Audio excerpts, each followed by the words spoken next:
teman-teman, kembali lagi pada pembelajaran Sistem Informasi Manajemen dengan saya Nikade Intan Mariani. Pembicara kali ini ada beberapa orang, yaitu Igede Chandra Adikusuma, Imade Agus Erika Yuda, Putulis Nayanti, Nikade Intan Mariani, Niluh Indah Puspayanti, dan Niluh Hari Erika. Topik pembahasan kali ini yang akan dibahas adalah hardware atau perangkat keras. Pengertian dari hardware atau perangkat keras. Hardware atau perangkat keras merupakan kumpulan elemen atau komponen fisik yang menyusun suatu sistem komputer.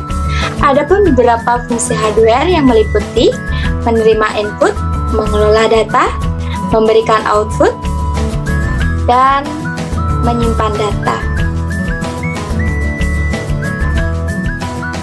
Perangkat keras atau hardware memiliki bagian-bagian, yaitu piranti masukan atau input device, piranti pemroses atau process device, piranti keluaran atau output device, piranti penyimpanan atau store device.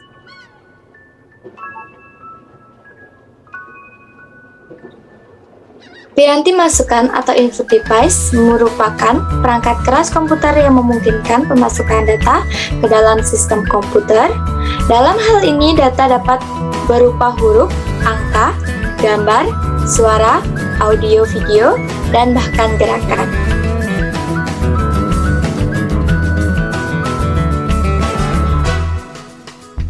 Piranti masukan memiliki jenis-jenis antara lain sebagai berikut: piranti pengetikan, piranti penunjuk, pengambilan gambar terformat, pengambilan gambar tidak terformat, dan perekam suara.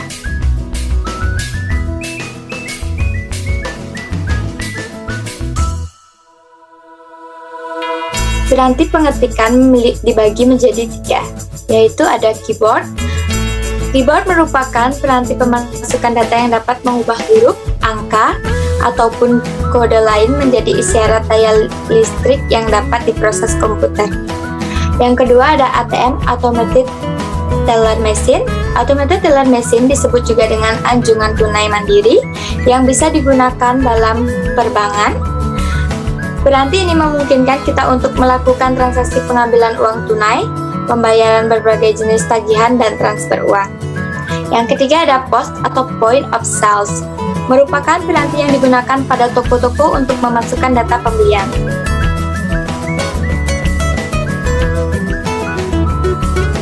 Selanjutnya ada piranti penunjuk yang akan dijelaskan oleh Niluh Hari Erika.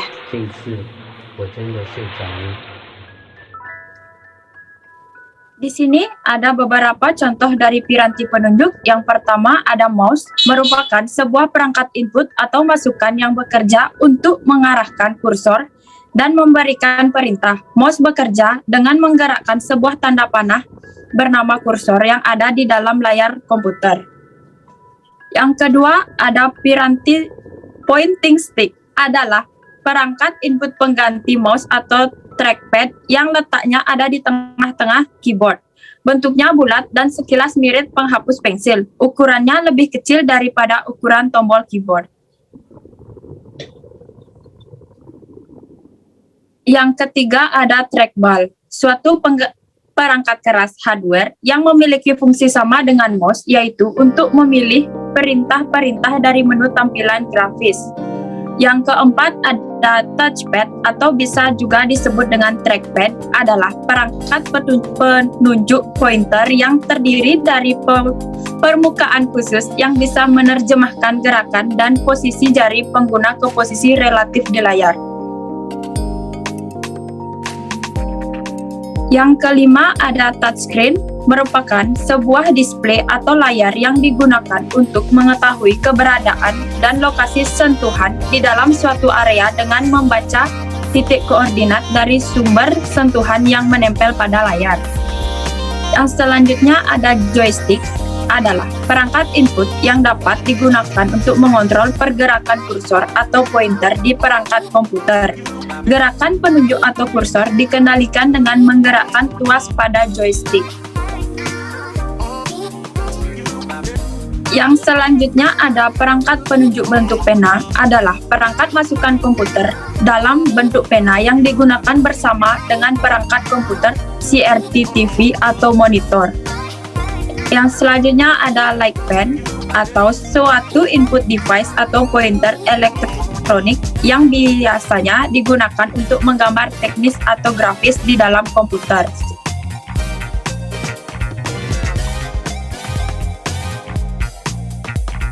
Selanjutnya ada digitizing tablet, merupakan perangkat masukan yang berbentuk datar seperti papan yang memiliki beberapa tombol di bagian samping dan sebuah pena khusus untuk menulis atau menggambar data yang tersambung pada komputer.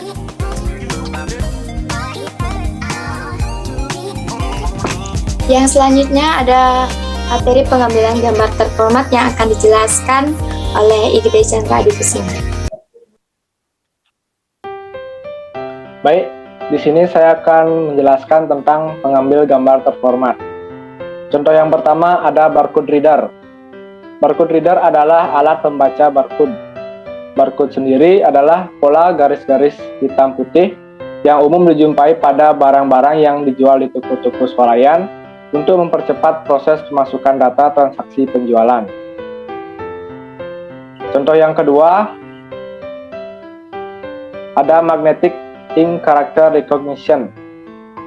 Magnetic ink character recognition atau MICR adalah teknologi yang digunakan untuk memverifikasi kesahihan atau keaslian dokumen kertas. Alat ini dapat membaca tinta khusus. Cara kerja alat ini yaitu tinta dimagnetisasi oleh piranti MICR sehingga informasi yang dibaca dan diterjemahkan menjadi sinyal digital.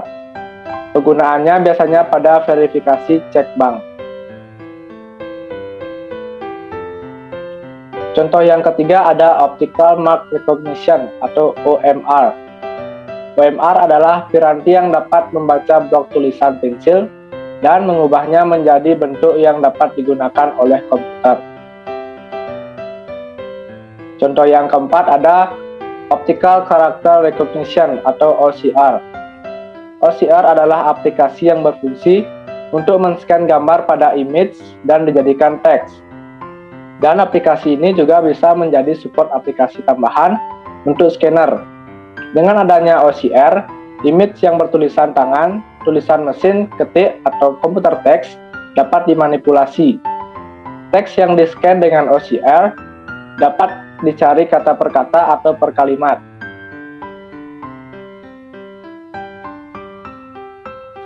Selanjutnya saya akan menjelaskan tentang pengambil gambar tidak terformat.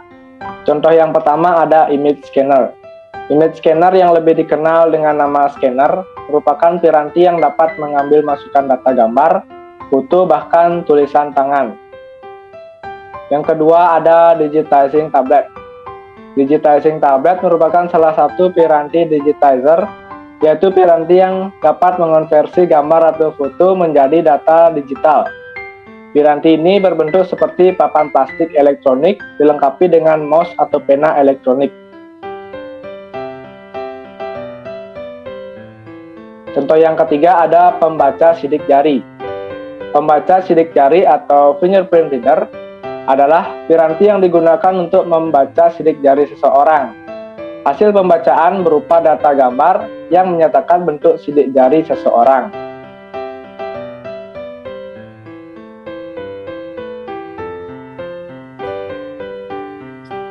Yang selanjutnya ada perekam suara yang akan dijelaskan oleh Indah Puspayanti. Baik, di sini saya akan menjelaskan pengertian perekam suara. Mikrofon adalah suatu jenis transedur yang mengubah energi-energi akustik atau gelombang suara menjadi sinyal listrik. Mikrofon merupakan salah satu alat untuk membantu komunikasi manusia.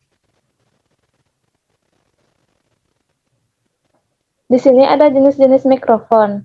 Yang pertama, mikrofon karbon. Mikrofon karbon adalah mikrofon yang terbuat dari sebuah diagram logam yang terletak pada salah satu ujung kotak logam yang berbentuk silinder. Cara kerja mikrofon ini berdasarkan restansi variabel di mana terdapat sebuah penghubung diafragma dengan butir-butir karbon di dalam mikrofon. Yang kedua, mikrofon dinamis.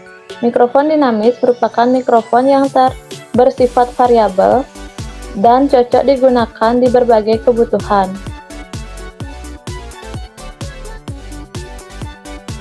Yang selanjutnya ada mikrofon pita. Mikrofon pita ialah mikrofon yang terbuat dari pita yang bersifat sangat sensitif dan teliti. Cara kerja mikrofon ini berpedoman pada suatu pusat pita, yaitu kertas perak metal tipis yang digunakan pada suatu medan magnet. Getaran suara yang ditangkap menimbulkan terjadinya pergerakan pita. Gerakan tersebut mengakibatkan berubahnya medan magnet yang kemudian menghasilkan sinyal listrik. Mikrofon ini tidak memerlukan pecatu daya atau baterai dalam pengoperasiannya. Yang selanjutnya ada mikrofon kondensator. Kondensator atau kapasitor merupakan suatu komponen elektronik yang dapat menyimpan energi berupa medan elektronik. Sebenarnya, istilah kondensator sendiri hampir tidak pernah digunakan, namun sudah terlanjur digunakan sebagai nama mikrofon ini, yang menggunakan kapasitor untuk mengkonversi energi akustik menjadi arus listrik.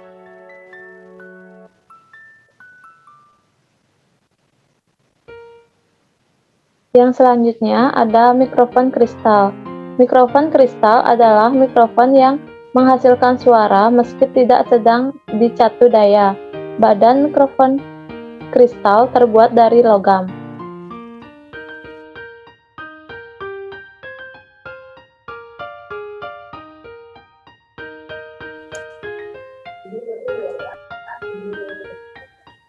Yang selanjutnya ada piranti pemroses atau process device yang akan dijelaskan oleh Agus Erika Yuda.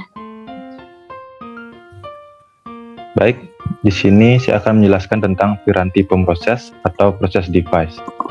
Piranti pemroses atau process device adalah alat di mana instruksi-instruksi program diproses untuk mengolah data yang sudah dimasukkan lewat piranti masukan dan hasilnya akan ditampilkan di piranti keluaran. Nah, di sini ada CPU atau Central Processing Unit, yang dimana merupakan pusat pemrosesan pada suatu sistem mikrokomputer.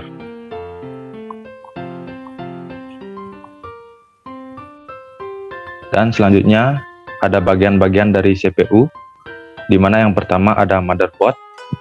Motherboard atau sering disebut dengan mainboard, system board, logic board, baseboard, atau MOBO, merupakan sebuah printed circuit board atau PCB, tempat berbagai komponen elektronik saling terhubung seperti pada PC atau Macintosh, dan biasa disingkat dengan kata MOBO, yang bertindak sebagai tulang belakang pada sebuah komputer, sebab motherboard menyediakan sebuah konektivitas elektrik yang disebut bus, sehingga semua komponen dan perangkat eksternal pada motherboard tersebut dapat terhubung.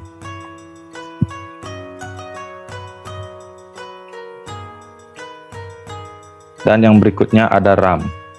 RAM atau Random Access Memory merupakan hardware yang terdapat di dalam perangkat gadget seperti komputer, laptop, dan smartphone. RAM ini berfungsi sebagai tempat penyimpanan data sementara dan hanya bekerja saat perangkat tersebut hidup atau beroperasi. Hal ini dimaksud bahwa saat perangkat elektronik yang dijalankan oleh suatu aplikasi, program akan menggunakan RAM untuk menempatkan data sementara. Kapasitas RAM di dalam suatu perangkat sangat berpengaruh pada tingkat kecepatan proses data perangkat tersebut. Sehingga, kegiatan yang dilakukan pada perangkat seperti proses penyimpanan data, membuka data, dan menjalankan program akan semakin cepat sesuai besarnya RAM komputer tersebut. Dan selanjutnya yaitu ada hard disk. Hard disk atau biasa juga disebut hard disk drive atau HDD, hard drive, disk drive, atau fixed disk. Hard disk adalah salah satu perangkat keras komputer yang menyediakan ruang penyimpanan yang digunakan untuk menyimpan atau membaca data pada komputer.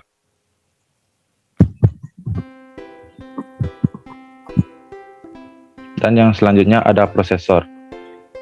Prosesor adalah komponen utama atau otak dari laptop atau komputer.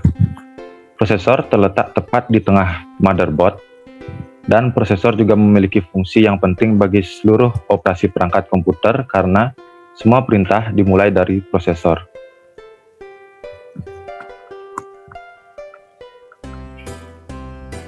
Dan yang berikutnya ada VGA card. VGA adalah Video Graphic Accelerator yang memiliki fungsi sebagai cara untuk mengolah data grafis untuk bisa menampilkan layar monitor. Selain itu, VGA card juga memiliki bagian prosesor yang biasanya disebut dengan GPU atau Graphic Processing Unit dan membutuhkan sejumlah memori. VGA juga bisa dikatakan sebagai standar tampilan komputer analog yang pertama kali dipasarkan IBM sekitar tahun 1987. Walaupun saat ini standar VGA tidak lagi digunakan karena sudah diganti dengan standar yang lebih baru. Namun, VGA masih diterapkan di paket pada PC. Dan yang berikutnya ada cooling fan. Cooling fan atau kipas pendingin adalah salah satu kelengkapan pada komputer. Fungsi utama dari sebuah kipas komputer adalah mengeluarkan panas dan menggantinya dengan udara segar ke dalam sistem. Kipas pendingin ini telah dirancang agar sesuai ditempatkan pada motherboard atau hard disk drive. Ada sekitar 3 atau 4 baling-baling kipas pada CPU. Ada juga komputer yang telah dirancang khusus sudah mempunyai kipas ekstra yang ditempatkan pada casing komputer yang terbuat dari aluminium. Namun, kipas tersebut tidaklah cukup untuk meredam panas yang dihasilkan oleh CPU, sehingga tetap harus dipasang kipas pendingin CPU. Apalagi untuk komputer yang digunakan antara 12 hingga 15 jam sehari. Sehingga kipas tersebut tidak akan cukup untuk memberikan ventilasi udara yang memadai.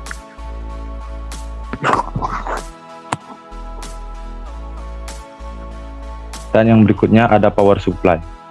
Power supply atau catu daya adalah suatu alat atau perangkat elektronik yang berfungsi untuk merubah arus AC menjadi arus DC untuk memberi daya suatu perangkat keras lainnya.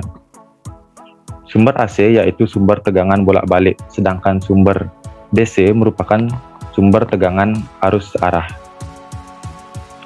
Power supply atau unit catu daya secara efektif harus mengisolasi rangkaian internal dari jaringan utama dan biasanya harus dilengkapi dengan pembatas arus otomatis atau pemutus bila terjadi beban lebih atau hubungan singkat. Baik, selanjutnya ada piranti keluaran atau output device yang akan dijelaskan oleh Putu Lisnayanti. Baik, di sini saya akan menjelaskan piranti keluaran atau output device. Piranti keluaran atau output device adalah piranti yang dapat menampilkan hasil dari pengolahan atau pemasukan data pada komputer.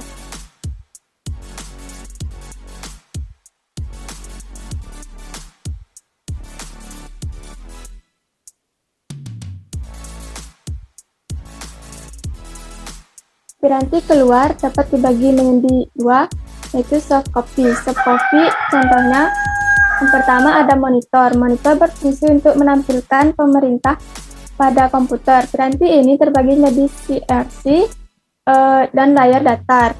Layar datar dibagi menjadi 3, yaitu LCD, AL, dan plasma. Yang kedua ada audio. Audio piranti merupakan piranti yang dapat menghasilkan suara digital dan musik.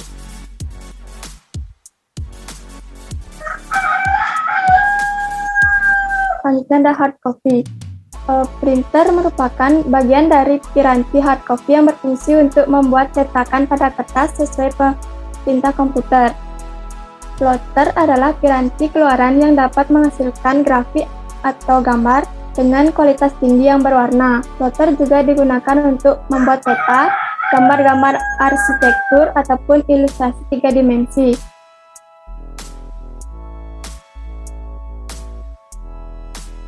Selanjutnya ada piranti penyimpanan atau storage device. Piranti penyimpanan adalah piranti yang digunakan untuk menyimpan berbagai macam data digital untuk waktu tertentu sehingga dapat dibaca dan dibuka kembali untuk pemrosesan ulang pada perangkat.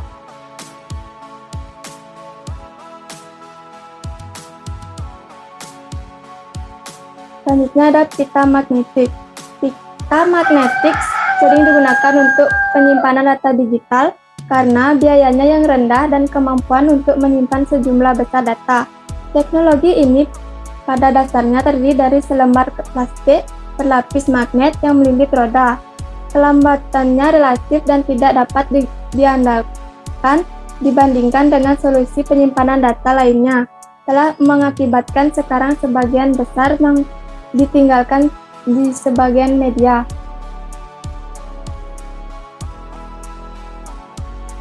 Selanjutnya ada hard disk.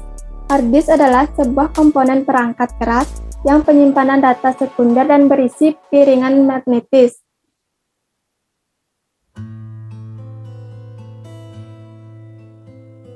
Selanjutnya ada floppy disk. Floppy disk hanya dapat penyimpanan file teks karena keterbatasan kapasitas. Walaupun demikian, penulisan pada floppy disk dapat dilakukan berulang-ulang, walaupun memakan waktu yang relatif lama. Selanjutnya ada zip disk. Zip disk di lingkungan PC terdapat piranti yang sifatnya seperti disket, dalam arti dapat dibawa-bawa tetapi memiliki kapasitas yang lebih tinggi.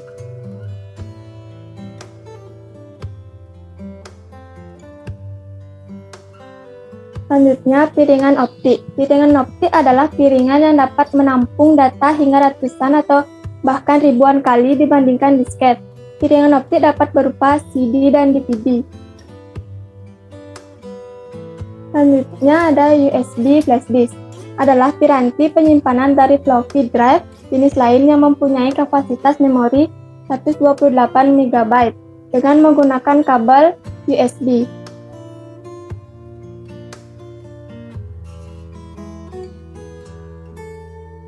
Selanjutnya ada smart card. Smart card atau kartu cerdas umumnya berupa kartu plastik yang dilengkapi dengan sebuah chip. Pada chip inilah tergantung memori, prosesor, dan bahkan sistem operasi.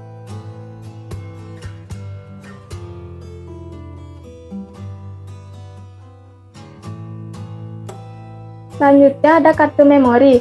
Kartu memori yaitu jenis penyimpanan permanen yang bisa digunakan pada VDA atau kamera digital.